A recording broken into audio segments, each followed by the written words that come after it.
बिस्मिल्लाहिर्रहमानिर्रहीम। अस्सलामुअलैकुम। नाज़रीन, ये सच है कि हर पत्थर, हर दरख्त और हर वादी अपनी एक कहानी रखती है। स्पेन की एक ऐसी ही वादी जिसे आंसुओं की वादी कहा जाता है, जो अपनी पुरसरारियत और दुख भरी दास्तान की वजह से मशहूर है। ये वादी जो कभी एक शानदार शहर का मस्कन थी, आज खंडरात की सूरत में मौजूद है, लेकिन इन खंडरात के हर टुकड़े में एक कहानी छुपी है, जो मोहब्बत, साजिश, जंग और खोई हुई उम्मीदों का मजमुआ है। आज की वीडियो में आपको ये दिलचस्प, हैरत अंगेज और पुरस्कार कहानी सुनाएंगे।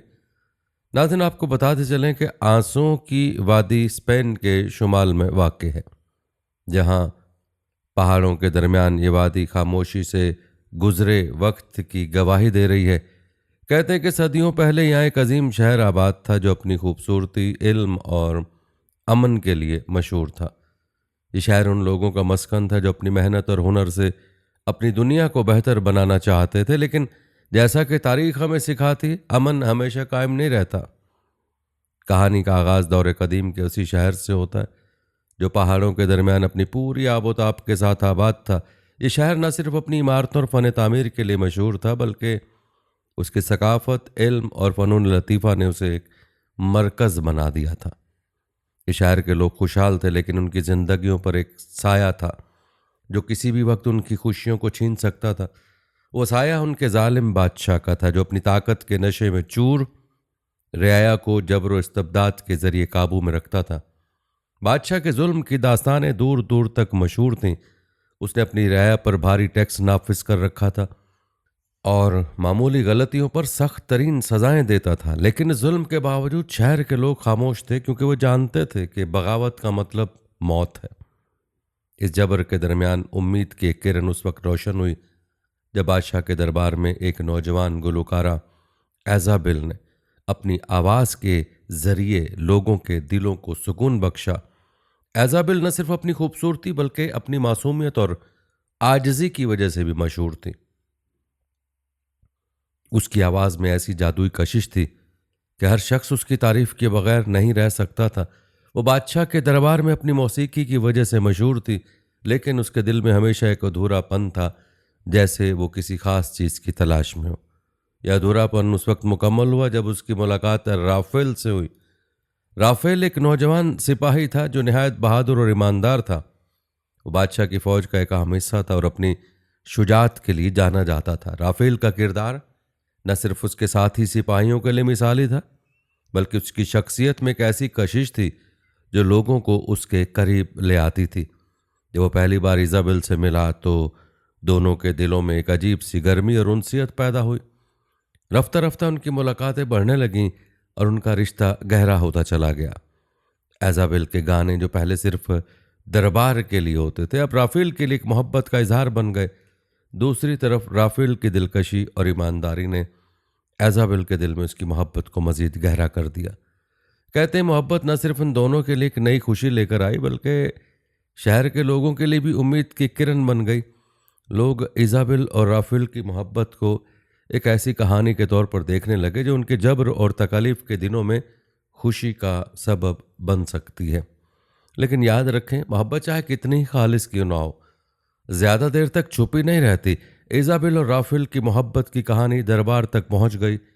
कहते जब बादशाह को इस बात का इल्म हुआ, तो उसके दिल में हसद और गुस्से की आग भड़क उठी। बादशाह, जो खुद इजाबेल पर अपनी अजारादारी चाहता था, इस मोहब्बत को एक धमकी के तौर पर देखने लगा। ये खबर न सिर्फ बादशाह के गुस्से का सबब बनी, बल्कि इजाबेल और राफेल के लिए एक नया इम्तिहान भी थी। बादशाह, जो अपनी ताकत और अना के नशे में चूर था, इजाबेल की खूबसूरती को अपनी मलकियत समझता था।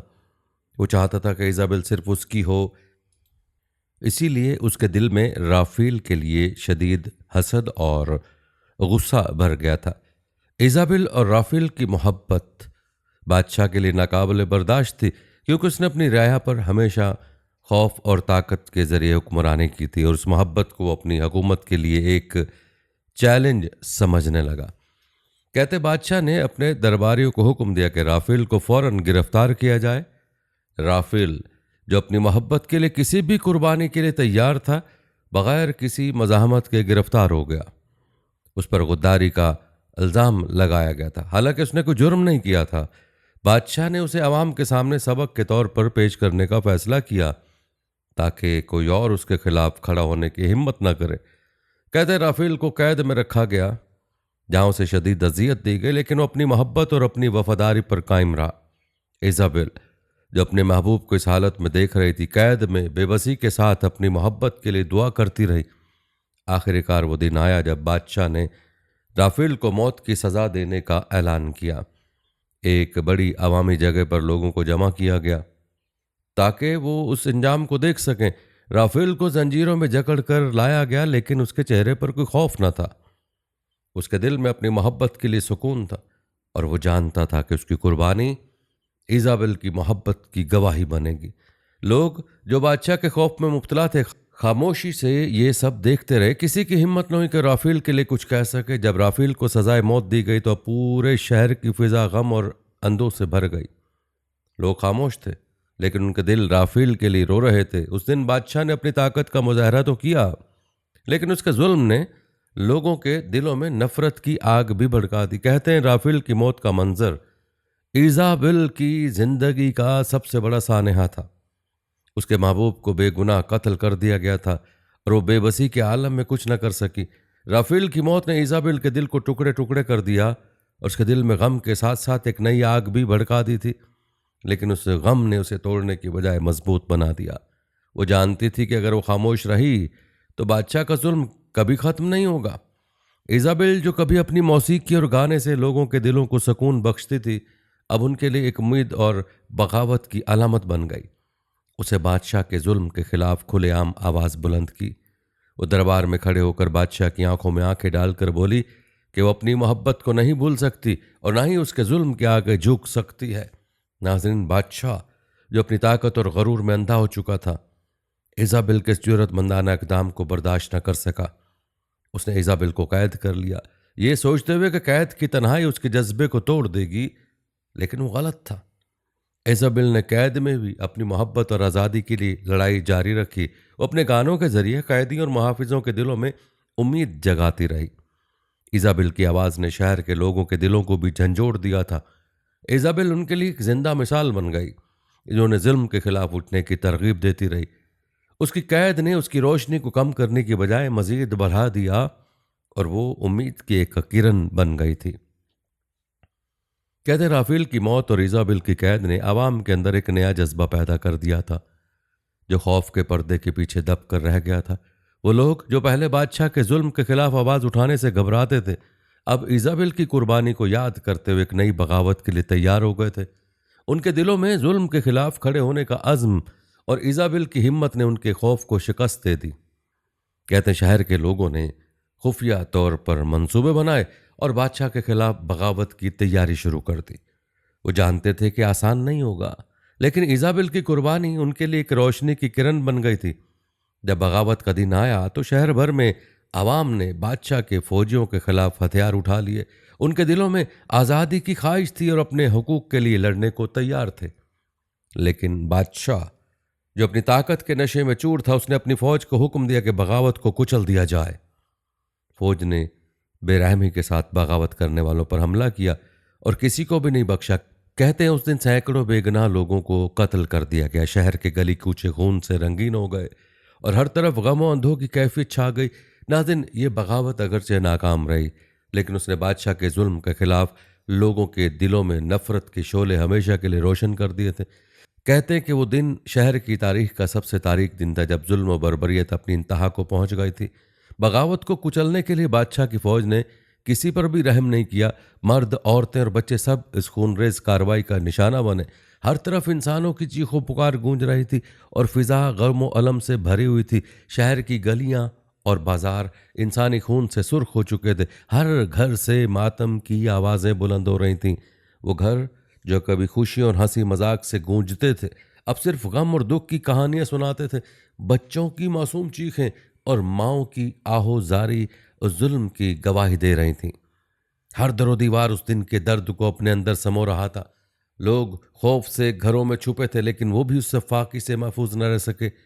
बादशाह की फौज ने किसी को भी बख्शा नहीं। नाज़रीन, यही वो दिन था जब इस शहर को आंसुओं की वादी का नाम दिया गया। ये नाम उस जुल्म की अलामत बन गया जो हमेशा के लिए इस वादी की शनाख्त का हिस्सा बन गया। लोग कहते हैं कि उस दिन के बाद इस शहर की फिजा कभी पहले जैसी ना हो सकी। नाज़रीन, आज भी जब इस वादी का जिक्र आता है तो लोगों के दिल गम से भर जाते हैं। याद रखें, आंसुओं की वादी न सिर्फ जुल्म की यादगार है बल्कि इंसानी तारीख में जुल्म और बर्बरियत की एक नाकाबिले फरामोश मिसाल भी है। नाज़रीन, कहा जाता है कि इस कहानी का इख्तिताम इतना सादा नहीं था। इज़ाबेल, जो कैद में अपनी ज़िंदगी के आखिरी दिन गुजार रही थी, उसने अपनी हिम्मत और हौसले को कभी कमज़ोर नहीं होने दिया। वो एक ऐसी रोशनी बन गई थी जो कैद की तारीकी में भी चमकती रही थी। कैद की सख्ती और अजियतों के बावजूद इज़ाबेल ने जुल्म के खिलाफ अपनी आवाज़ को दबने नहीं दिया। वो जानती थी कि उसकी आवाज़ एक दिन उन सब के दिलों तक पहुंचेगी जो जबर के खिलाफ खड़े होने का हौसला रखते हैं। कहते हैं, कैद के दौरान इज़ाबेल के गाने, जो कभी मोहब्बत और खुशी की अलामत थे, अब गम और आज़ादी के तराने बन गए थे। उसकी आवाज़ न सिर्फ कैदियों के दिलों का सहारा देती थी बल्कि किले की दीवारों से टकरा कर वादी में गूंजती थी। वो अपनी आखिरी सांस तक अपने मकसद पर कायम रही। उसने अपनी कुर्बानी को लोगों के लिए एक यादगार बना दिया था। कहते हैं, जब इज़ाबेल मर गई तो ऐसा लगा कि वादी ने अपनी रूह खो दी हो। लेकिन लोग कहते हैं कि उसकी मौत के बाद भी उसकी रूह वादी को कभी नहीं छोड़ सकी। आज भी जो लोग उस वादी में जाते हैं वो कहते हैं कि रात की खामोशी में इज़ाबेल की आवाज़ सुनाई देती है। उसकी मध्यम लेकिन गमगीन आवाज़ उन तमाम लोगों की कुर्बानी की याद दिलाते जिन्होंने जुल्म के खिलाफ अपनी जानें कुर्बान की। कहा जाता है कि इज़ाबेल की रूह आंसुओं की वादी का हिस्सा बन गई, एक ऐसी अलामत जो हमेशा हमें याद दिलाते कि जुल्म और जबर कभी दायमी नहीं होते और सच्चाई की रोशनी हमेशा अंधेरे पर गालिब आती है। नाज़रीन, आपको बताते चलें कि आज भी आंसुओं की वादी वक्त की गहराई में छुपे एक खामोश यादगार के तौर पर मौजूद है। पहाड़ों के बीच वाक़ ये वादी, जहाँ कभी एक शानदार शहर आबाद था, अब खंडरात की सूरत में माजी की गवाही दे रही हैं। उन खंडरात के हर पत्थर पर इज़ाबेल, राफेल और उन तमाम बेगुनाहों की कुर्बानियों की कहानियाँ नक्श हैं जो जबर और जुल्म के खिलाफ खड़े हुए थे। सयाह जो इस वादी का रुख करते हैं, उनके दिल पर उस मकाम का एक अनोखा असर होता है। यहाँ की फ़िज़ा में एक अजीब सा सुकून है, लेकिन उसके साथ साथ एक नाकाबिले बयां गम भी छुपा हुआ है। ऐसा महसूस होता है जैसे हवाएं उन लोगों की सरगोशियाँ कर रही हों जिन्होंने अपनी जानें कुर्बान करके आज़ादी की कीमत चुकाई थी। पत्थर, दरख्त और हर मंजर एक ऐसी कहानी सुनाते हैं जो वक्त के साथ कभी मांद नहीं पड़ी। ये वादी आज भी उन तमाम लोगों की याद दिलाती है जिन्होंने अपनी कुर्बानियाँ देकर उस वादी को आंसुओं की वादी बनाया। ये वादी न सिर्फ एक तारीखी मकाम है बल्कि इंसानी जद्दोजहद, मोहब्बत और कुर्बानी की एक जिंदा अलामत है जो आने वालों को हमेशा याद दिलाती है कि जुल्म के खिलाफ खड़े होना ही हकीकी बहादुरी है। नाज़रीन, आंसुओं की वादी एक ऐसा मकाम है जहाँ वक्त रुक सा गया है। ये वादी सिर्फ एक खोए हुए शहर की यादगार नहीं बल्कि इंसानी जद्दोजहद, मोहब्बत और कुर्बानी की एक ऐसी कहानी है जो कभी फरामोश नहीं की जा सकती। यहाँ की खामोशी में वो सदाएं गूंजती हैं जिन्होंने जुल्म के खिलाफ खड़े होने की हिम्मत की, और वो कहानियाँ छुपी हैं जिन्होंने उम्मीद और अज़्म के चिराग रोशन किए। इस वादी की दास्तान हमें सबक देती है कि जुल्म कभी दायमी नहीं होता। जबर कितना ही ताकतवर क्यों ना, उसके खिलाफ एक न एक दिन कोई आवाज़ ज़रूर बुलंद होती है। इज़ाबेल और राफेल जैसे किरदारों ने अपनी कुर्बानियों से साबित किया कि मोहब्बत और आज़ादी के लिए लड़ने वाले कभी शिकस्त नहीं खाते। चाहे उनकी जिस्मानी मौजूदगी ना रहे, उनकी कहानियों की गूंज हमेशा जिंदा रहती है। नाज़रीन, आंसुओं की वादी स्पेन की तारीख का एक ऐसा पुरस्कार मकाम है जो हमें इंसानी अज़्म और हौसले की ताकत की याद दिलाता है। ये वादी न सिर्फ माजी के दुखों की गवाह है बल्कि मुस्तकबिल के लिए उम्मीद का पैगाम भी है, जो हमें ये सिखाती है कि रोशनी हमेशा अंधेरे पर गालिब आती है। ये वादी अपने कुदरती हुस्न, पहाड़ों की दिलफरेब मनाजिर और खामोशी में छुपे गहरे राजों की वजह से लोगों को अपनी तरफ खींचती है। लेकिन जो लोग यहाँ आते हैं वो जल्दी समझ जाते हैं कि ये वादी सिर्फ अपनी खूबसूरती और खंडरात की वजह से मशहूर नहीं बल्कि ये इंसानी दुख और कुर्बानियों की एक जिंदा यादगार है। सयाहों के लिए मकाम सिर्फ एक तारीखी जगह नहीं बल्कि एक ऐसा तजुर्बा है जो दिलों को झंझोड़ देता है। खंडरात की हर ईंट, दरख्तों की हर सरगोशी और हवा का हर झोंका उन कहानियों को सुनाता है जो यहाँ के लोगों ने जबर के खिलाफ अपनी जानों की कीमत पर लिखी थी। लोग कहते हैं कि यहाँ की फ़िज़ा में एक अजीब सा सुकून और एक ना ख़त्म होने वाला गम दोनों शामिल हैं। जैसे ये वादी उन तमाम कुर्बानियों को हमेशा याद रखना चाहती हो जो यहाँ दी गई। आंसुओं की वादी हमें ये याद दिलाती है कि मोहब्बत और आज़ादी के लिए दी जाने वाली कुर्बानी कभी रायगा नहीं जाती। ये वादी इंसानी जज्बे, हौसले और सच्चाई की एक जिंदा मिसाल है जो हमें ये सबक देती है कि जुल्म का मुकाबला करने वाले हमेशा तारीख में जिंदा रहते हैं। नाजरीन, बास तहकीकात बताते हैं कि आंसुओं की वादी स्पेन में एक हकीकी मकाम नहीं है, बल्कि एक अफसानवी या अलामती कहानी है जो जुल्म, कुर्बानी और इंसानी जज्बात की गहराइयों को बयान करने के लिए बयान की जाती है। ये नाम मुख्तलिफ कहानियों और लोक रिवायतों में इस्तेमाल होता है ताकि माजी के किसी दुख भरे वाक़े या साने को याद रखा जा सके। अलबत्ता स्पेन के मुख्तलिफ शहरों और इलाकों में कुछ वादियाँ और तारीख़ी मकामात ऐसे ज़रूर हैं जो अपनी पुरसरारियत, सानेहात या तारीख़ी अहमियत की वजह से मशहूर हैं। आंसुओं की वादी के नाम से ये मारूफ इस्तिलाह अक्सर तख़य्युलाती दास्तानों में इस्तेमाल की गई ताकि जुल्म और सितम के ख़िलाफ़ जद्दोजहद की अक्कासी की जा सके।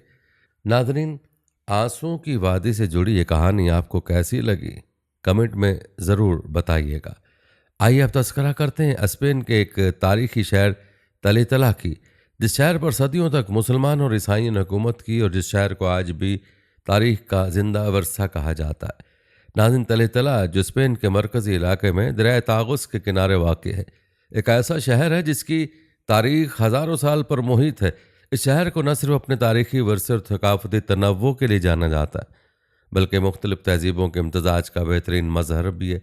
तलेतला को 3 सकाफ़तों का शहर भी कहा जाता है, क्योंकि यहाँ मुसलमान, ईसाई और यहूदी तहजीबों ने सदियों तक एक साथ रहकर इसे इल्म, फ़न और सकाफ़त का मरकज़ बनाया। आपको बताते चलें कि तलेतला की तारीख का आगाज़ कदीम दौर से होता है, जब शहर अबीरियाई और सेल्टिक कबाइल का मस्कन था। 192 कबल मसीह में रोमियों ने इस शहर पर कब्जा किया और उसे अपनी सल्तनत का हिस्सा बनाया। रोमी दौर में तलेतला एक मजबूत कला और तजारती मरकज़ के तौर पर उभरा। रोमियों ने यहाँ पुल, सड़कें और दीगर तामीरात की, जिनमें से कुछ आज भी बाकी हैं। तलेतला का मशहूर रोमी पुल जो दरिया तागुस पर बनाया गया, उस दौर की इंजीनियरिंग कमाल का अक्कास है। रिवायत बताते हैं कि रोमी सल्तनत के जवाल के बाद तलेतला वेस्टगोट बादशाहों का मरकज़ बन गया और 6ठी सदी ईस्वी में से वेस्टगोट सल्तनत का दारुल हुकूमत बनाया गया। उस वक्त तलेतला सियासी, मजहबी और सकाफती अहमियत का हामिल शहर बन चुका था। वेस्टगोट हुक्मरानों ने ईसाइयत को सरकारी मजहब के तौर पर अपनाया और अपने से फ़रोग देने में अहम किरदार अदा किया। कहते वेस्टगोट दौर में तलेतला में कई अजीम गिरजाघरों की तामीर की गई जो शहर को ईसाई दुनिया की एक नुमाया मरकज़ बनाते थे। उस दौर में मजालिस तलेतला के नाम से मशहूर मजहबी कॉन्फ्रेंसें मुनक्किद हुई, जिनमें ईसाई अकायद, कलेसा की इस्लाहात और मजहबी मामलात पर फैसले किए जाते थे। इन मजालिस ने ईसाई दुनिया में मजहबी असूलों को मजबूत करने और कलेसा के इत्तेहाद को फ़रोग देने में अहम किरदार अदा किया। इस दौरान तलेतला के एक मजहबी और तालीमी मरकज़ बन गया था, जहाँ ईसाई उलमा ने इल्म फ़लसफ़े को फ़रोग दिया। वेस्टगोट दौर के असरात आज भी तलेतला की तारीखी इमारतों और मजहबी वर्से में देखे जा सकते हैं, जो उस दौर की ईसाई सकाफत और तहजीब की यादगार हैं। नाज़रीन, ईसाई दौर के बाद उस शहर पर मुसलमानों की हकूमत का दौर शुरू होता है।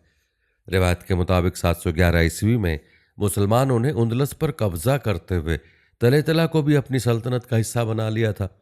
ये वाक़या तलेतला की तारीख में एक नए और शानदार बाब का आगाज़ साबित हुआ। इस्लामी दौर में तलेतला ने गैर मामूली इल्मी, सकाफती और तहजीबी तरक्की की। मुसलमानों ने इस शहर को न सिर्फ अपनी सियासी हुक्मरानी का मरकज़ बनाया, बल्कि उसे इल्म तहजीब का रोशनी मीनार भी बनाया। मुसलमानों के ज़ेर हुकूमत तलेतला ने इस्लामी तहजीब की जड़ों को मजबूत किया।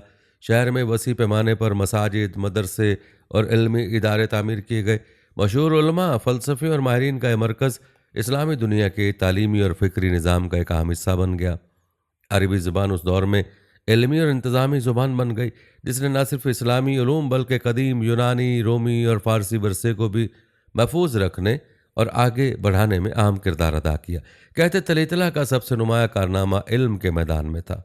ये शहर दारुल तर्जुमा का एक अहम मरकज़ बन गया था, जहाँ मुसलमान उलमा ने कदीम यूनानी, रोमी और दीगर सकाफ़तों के इल्मी मुतव्वन का अरबी ज़ुबान में तर्जुमा किया। अंतराजम ने फ़लसफ़ा, रियाज़ी, फ़ल्कियात, तिब और दीगर साइंसी उलूम की बुनियाद को मुस्तहकम किया।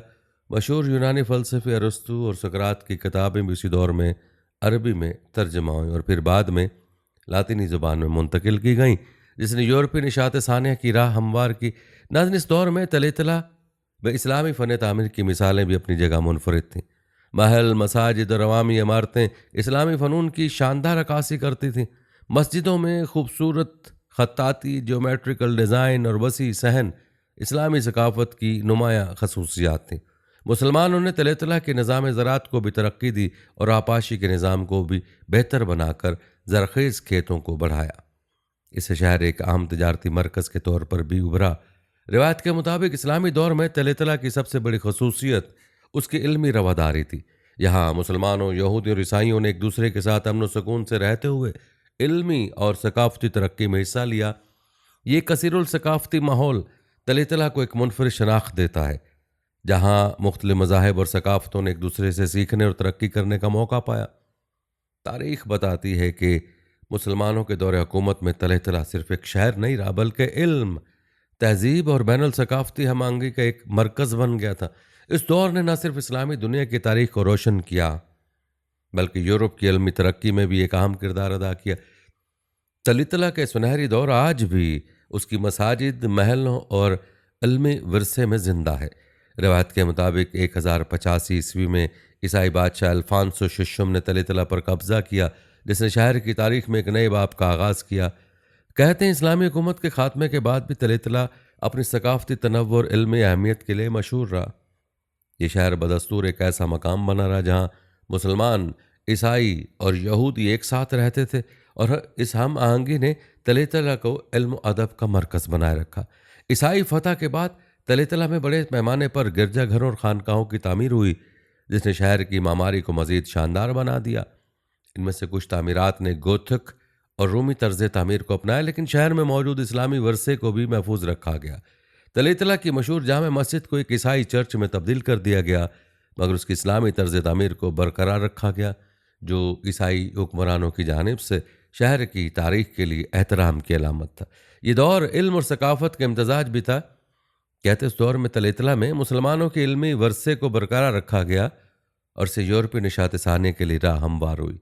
इस शहर ने मुख्तलिफ मज़ाहिब और सकाफ़तों के दरमियान एक पुल का किरदार अदा किया, जिसने तलेतला को तहज़ीबी तरक्की की एक मुनफरिद मरकज़ में तब्दील कर दिया था। रिवायत बताती हैं कि तलेतला यहूदी सकाफ़त का भी एक अहम मरकज़ था। ईसाई और मुस्लिम हुक्मरानों के अदवार में यहूदी उलमा, फ़लसफ़ी और तबीब यहाँ मुकीम रहे। उन्होंने न सिर्फ शहर की इल्मी तरक्की में हिस्सा लिया, बल्कि अरबी और लातिनी ज़ुबान के दरमियान मुतरजम का किरदार भी अदा किया। तलेतला में यहूदी इबादत गाहें और महल्ले आज भी उस सकाफ़ती वर्से की गवाही देते हैं। नाज़िन, तारीख़ बताते हैं कि निशात सानिया के दौर में तलेतला ने यूरोपीय इल्मी तरक्की में एक अहम और मुनफरिद किरदार अदा किया। ईसाई फतह के बाद भी तलेतला ने अपने इल्मी वर्से को महफूज रखने में कामयाब रहा और मुख्तलिफ मज़ाहिब और सकाफ़तों के उलमा के लिए एक प्लेटफॉर्म फराहम करता रहा। ख़ास तौर पर तलेतला के मुतरजमीन के नाम से मशहूर तहरीक ने शहर को यूरोपीय निशात सानिया के इल्मी मरकज़ के तौर पर उजागर किया। याद रहे कि तलेतला के मुतरजमीन की तहरीक 12वीं और 13वीं सदी में उरूज पर थी। इस तहरीक के दौरान ईसाई, मुसलमान और यहूदी उलमा ने मिलकर यूनानी, रूमी और इस्लामी किताबों को अरबी से लातिनी ज़ुबान में मुंतकिल किया। यह काम एक तारीखी संगमिल था, क्योंकि इन तराजम के ज़रिए यूरोप को कदीम फ़लसफ़ा, रियाज़ी, फ़ल्कियात, तिब और दीगर उलूम तक रसाई मिली, जिससे कबल सिर्फ इस्लामी दुनिया में महफूज थे। तलेतला के मुतरजमीन ने अरस्तु, सुकरात, बुकरात और जालिनूस जैसे अजीम यूनानी फ़लसफ़ियों की तहरीरों को लातीनी में मुंतकिल और उनके साथ इस्लामी फ़लसफ़ा जैसे इब्न सीना, अल-फ़ाराबी और इब्न रुश्द के काम भी मगरबी दुनिया तक पहुँचाए। इन तराजुम ने यूरोप में फ़िक्र इनकलाब को जन्म दिया, जो बाद में निशात सानिया का बाइस बना। ये तहरीक सिर्फ इल्मी काम तक महदूद नहीं थी, बल्कि एक बैनुल सकाफ़ती हम आहंगी का मज़हर भी थी। तलेतला वो जगह थी जहाँ मुख्तलिफ मज़ाहिब के उलमा ने इल्म की तरक्की के लिए एक साथ काम किया। यूँ तलेतला का इल्मी किरदार यूरोपी तारीख़ का एक सुनहरी बाब है, जिसने इल्म व दानिश की रोशनी को दौरे जदीद तक पहुँचाया। आपको बताते चलें कि तलेतला अपनी शानदार ममारी के लिए मशहूर है। यहाँ की इमारतें मुख्तलिफ तहजीबों के असरात का इम्तजाज हैं। तले का मशहूर किला अलकाज़ार इस्लामी और ईसाई तर्ज तामीर का बेहतरीन नमूना है। इसी तरह शहर के गिरजाघर, मसाजिद और यहूदी इबादत गाहें मुख्तलिफ सकाफ़तों की अक्कासी करती। तलीतला की गलियाँ और उसके कदीम दरवाज़े जैसा कि दरवाज़ा बायसागरा आज भी माजी की यादगार हैं।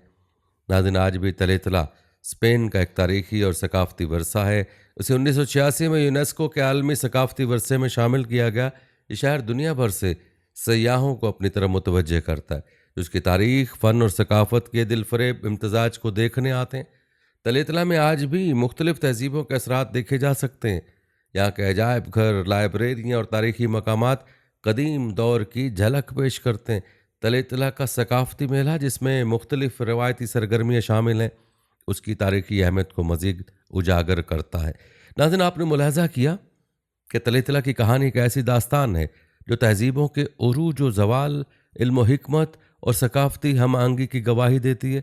ये शहर न सिर्फ कदीम यूनान, रूम और इस्लाम की तारीख का हिस्सा है, बल्कि ईसाई यूरोप की अलमी और सकाफ़ती इर्तिका में भी नुमाया किरदार अदा करता है। तलेतला का विरसा आज हमें याद दिलाता है कि मुख्तलिफ तहजीबों का इम्तजाज कैसे दुनिया को इल्म, फ़न और सकाफ़त के मैदान में तरक्की दे सकता है। ये शहर एक ऐसा मकाम है जहाँ माजी की झलक और हाल की खूबसूरती एक दूसरे में घुल मिल जाती हैं, और इसीलिए तलेतला को तारीख़ का जिंदा वर्सा कहा जाता है। नाज़रीन, ये थी हमारी आज की वीडियो। कमेंट सेक्शन में अपनी राय का इज़हार ज़रूर करें और बताएं कि आप अगली वीडियो कौन से इस्लामिक टॉपिक पर देखना चाहते हैं। आपकी कीमती राय हमारे लिए बहुत अहमियत रखती है, और जाने से पहले वीडियो को शेयर ज़रूर कीजिएगा। हम उम्मीद करते हैं कि आपको हमारी आज की वीडियो ज़रूर पसंद आई होगी। अगर आपको हमारी आज की वीडियो पसंद आई तो उसको लाइक करें। आखिर में उन लोगों से एक बार फिर दरख्वास्त है कि हमारे चैनल को ज़रूर सब्सक्राइब कर लें, जिन्होंने अभी तक हमारा चैनल सब्सक्राइब नहीं किया हुआ। सब्सक्राइब के साथ लगे घंटे के बटन को भी ज़रूर क्लिक करें, ताकि आपको हमारे आने वाली मज़ीद वीडियोज़ का नोटिफिकेशन बर वक्त मिलता रहे। अल्लाह ताला आपको अपनी हिफ्ज़-ए-मान में रखे। आमीन।